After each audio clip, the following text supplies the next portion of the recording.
pinapaikli ng mga motor ang oras, no? Lalo na sa pagpunta mo from point A to point B. Pero of course, no, as convenient as it is ang motor na to or ang mga big bike, meron pa rin mga disadvantages yan. Wow.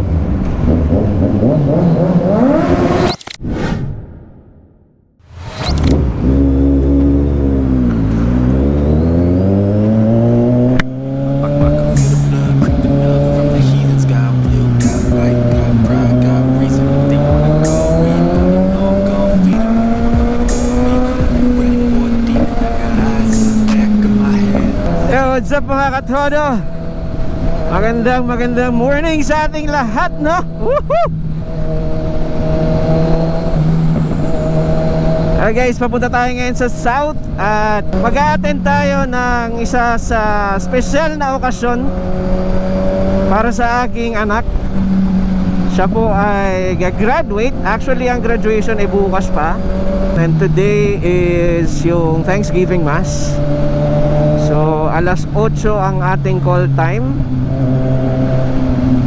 At nakaalis tayo sa bahay ng mga 6:49 nata.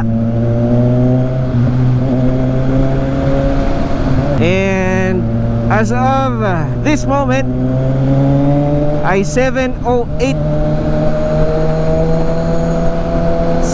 na ng umaga.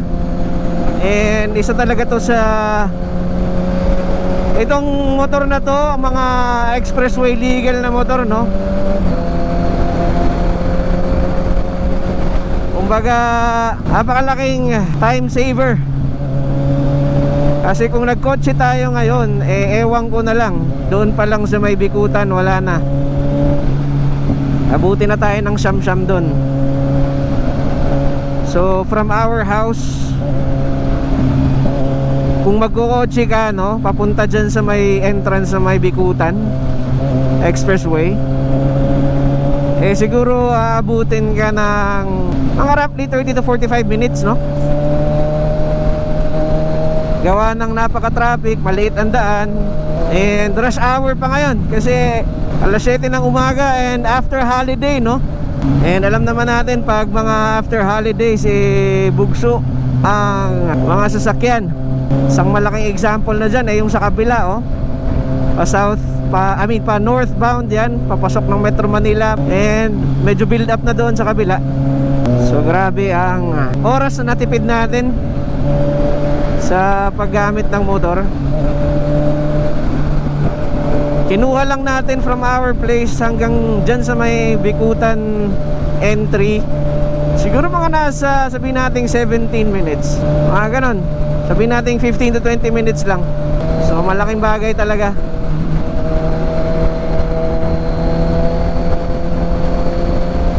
Tingnan nyo naman, grabing build up, oh. Diba?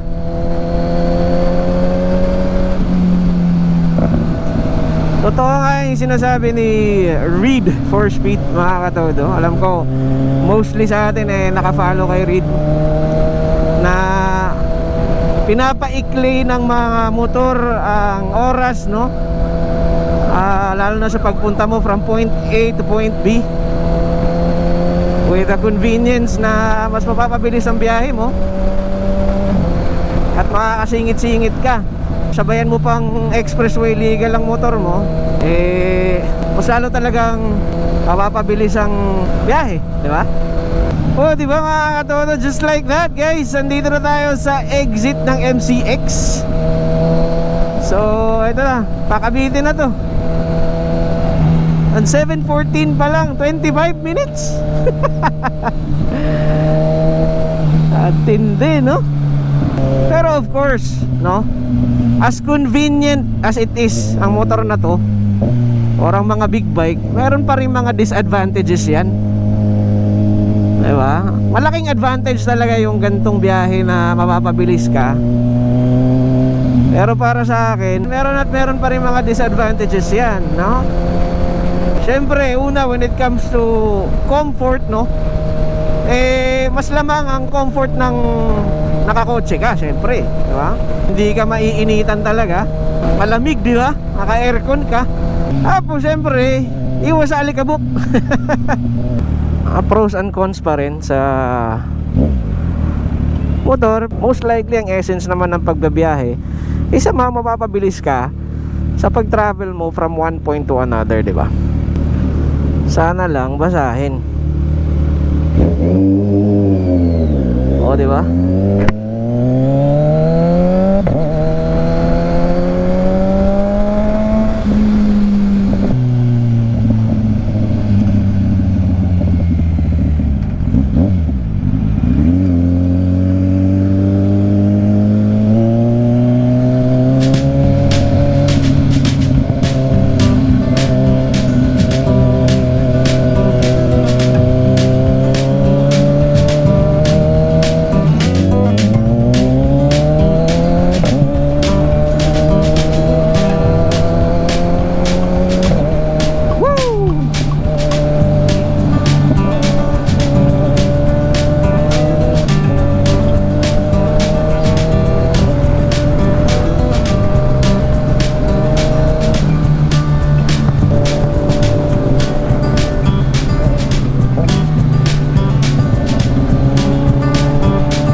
Apart from mabilis, no, na masaya din at iba rin yung adrenaline talaga ng pagmumotor. Alam mo yung hampas ng hangin din na hanap-hanapin mo talaga. Alright, just like that. Nandito na tayo, guys. Sir, morning. Thanksgiving Mass, sir, sa anak ko, graduating. Oo. Okay, thank you, sir. Alright, guys, so nandito na tayo. Papalit muna tayo, 7:27. Okay, we made it with a plenty amount of time, no? Alright.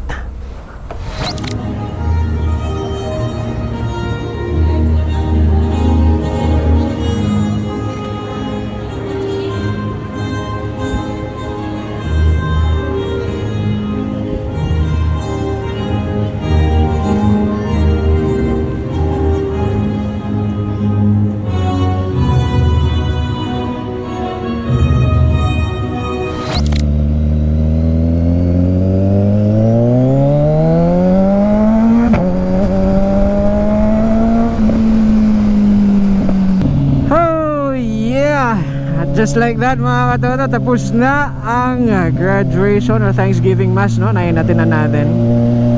Sobrang nakaka, ano, no? Hindi ko ma-describe yung pakiramdam ko na ganito. Alam mo yun? Biglang ang laki na. Tapos gagraduate na agad. Parang ganun lang. Ay, nako. But anyway, isang malaking parte, no, ng ating event today, itong ating Ninja 1000 SX na talaga namang binigyan tayo ng napaka-smooth na ride papunta at naway ngayon naman pa uwi.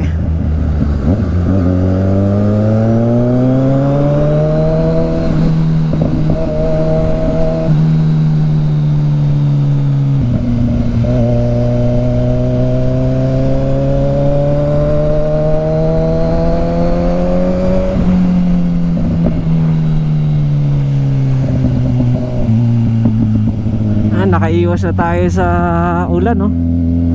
Makikita niyo yan, guys. So at least dito maliwanag na. Maliwanag-liwanag na.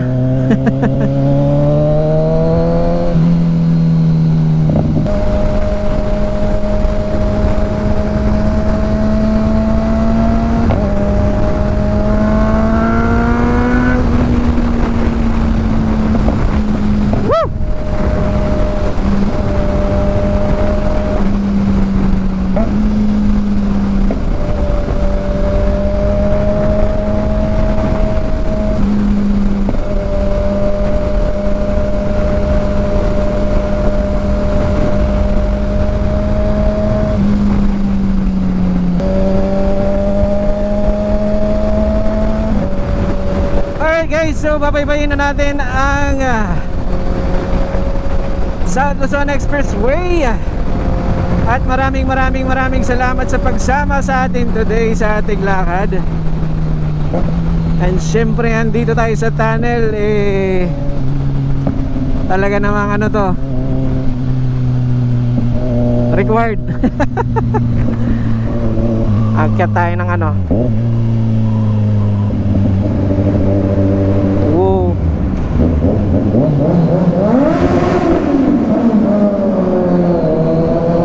Woohoo!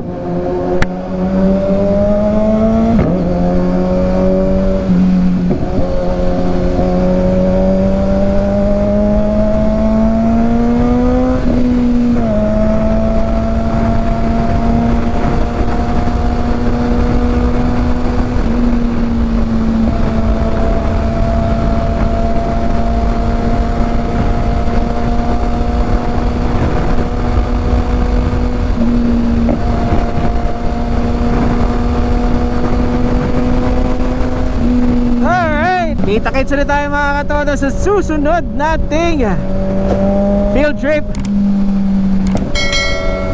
At naway lagi nating tatandaan na sa lahat ng mga pangarap natin, maliit man yan o malaki, sipagan natin, kilusan natin, at itodo pa natin. Peace out guys. Woo! Even when you feel low, you can still go. Even when you feel slow, you can still go. Even when there's no hope, you can still go. I never answer to no, man, I still go.